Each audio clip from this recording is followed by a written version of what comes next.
La débrouille.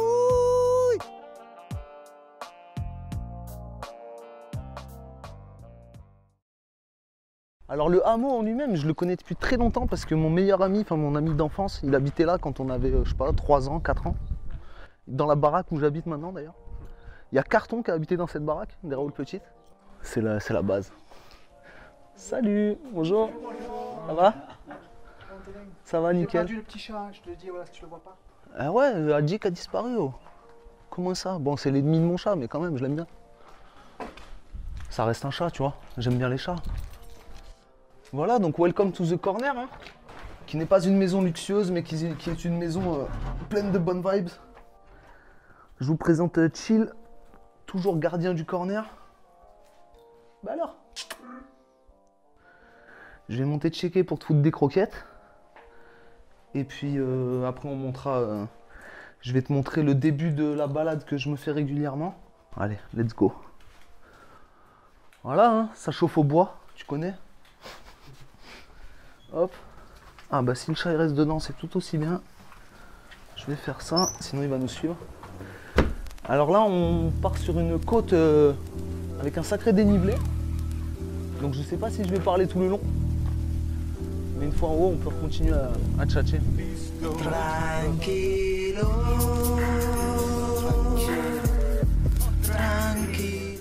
C'est ça, c'est ma balade, bon pas quotidienne, mais que je fais très très régulièrement.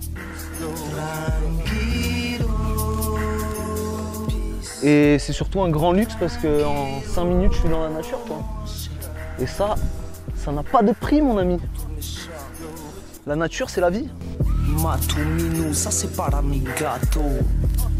On a tout mis nous dans nos gâteaux, même la lait, c'est pour m'évader du ghetto.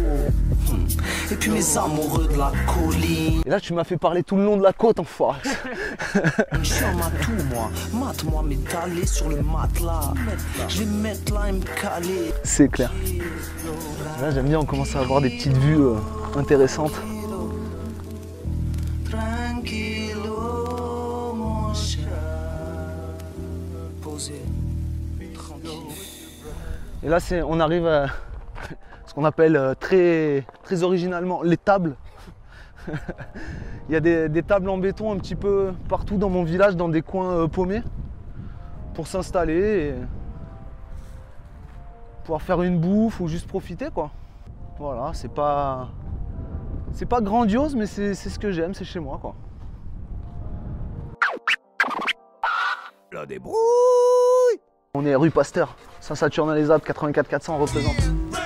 On est dans la rue de ma grand-mère déjà, d'une. Et puis dans la rue où j'ai habité ce que j'avais appelé la grotte, qui était le premier appart où j'ai commencé à rapper, à m'enregistrer, à faire plein de trucs. Et où beaucoup de choses se sont passées pour mes bases en fait artistiques. C'est-à-dire que j'ai passé 3 ans à quasiment faire que du son.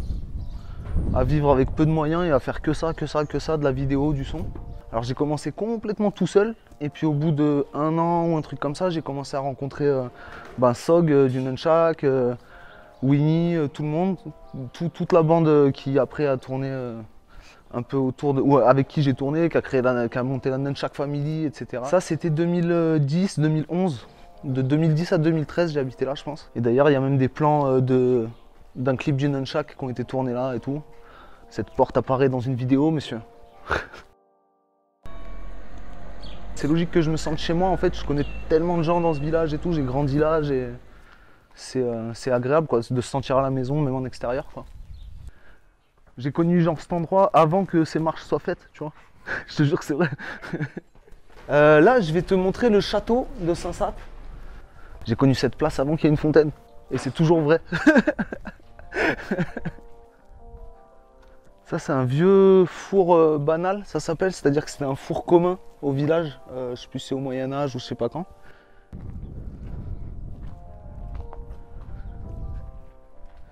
Welcome to my castle. Eh, par contre tu me fais pas un montage où on dirait que je me la raconte. Voilà, toi tu voulais me faire une interview, moi je te fais monter des côtes en fait. Mais pour avoir une belle vue, il faut monter une côte forcément. Tu me feras le plaisir de sous-titrer cette interview Bags, un MC qui se prend au sérieux.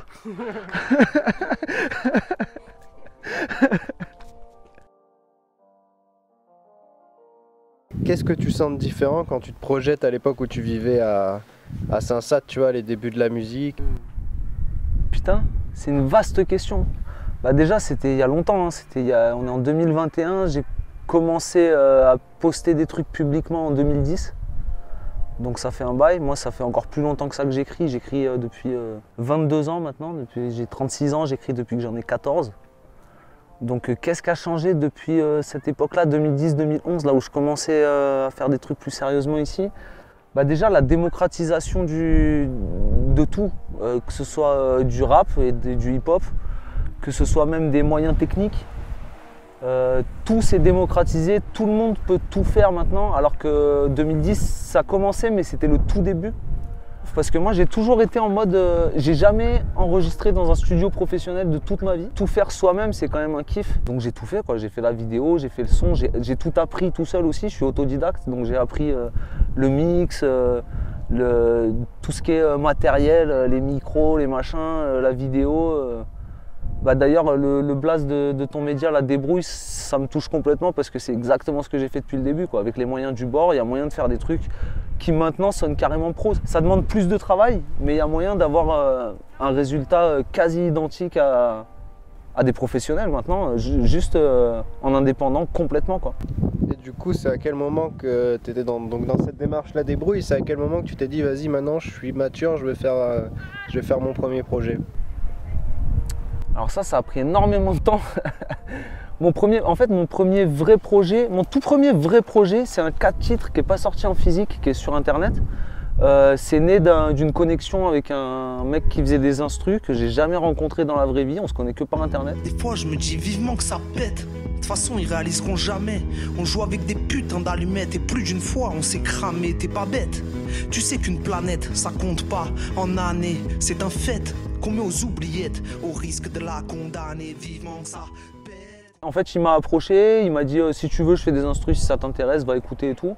Comme en plus à l'époque il n'y avait pas du tout autant de dispo que maintenant au niveau du beatmaking, de tout ça. Il y avait, à l'époque quand tu chopais un pack d'instrus, t'en avais 20 ou 50 et puis tu tournais sur les mêmes 50 autant que tu pouvais quoi. Le premier vrai projet sorti en physique et tout, qui est mon seul projet pour l'instant, qui est Vivant, il est sorti en 2019, donc en fait ça faisait déjà je sais pas 15 ans ou plus que ça que je rappais. Et en fait ça c'est né toujours pareil d'une connexion d'un pote, d'un mec que je connais que par internet et dont j'ai vu qu'il sortait des CD en physique à un moment donné. Et je pensais même pas que c'était faisable en fait. Je pensais que c'était cher, qu'il fallait avoir un label, que c'était compliqué et tout. Donc direct j'ai été lui demander, je lui ai dit mais comment tu fais, comment ça se passe? Et j'ai compris que c'était beaucoup plus simple que ce que je pensais et du coup bah, je me suis dit go quoi. Je me suis lancé et ça a pris 1 an à peu près. Et voilà, j'ai sorti un 19 titres dont je suis quand même assez content. La débrouille.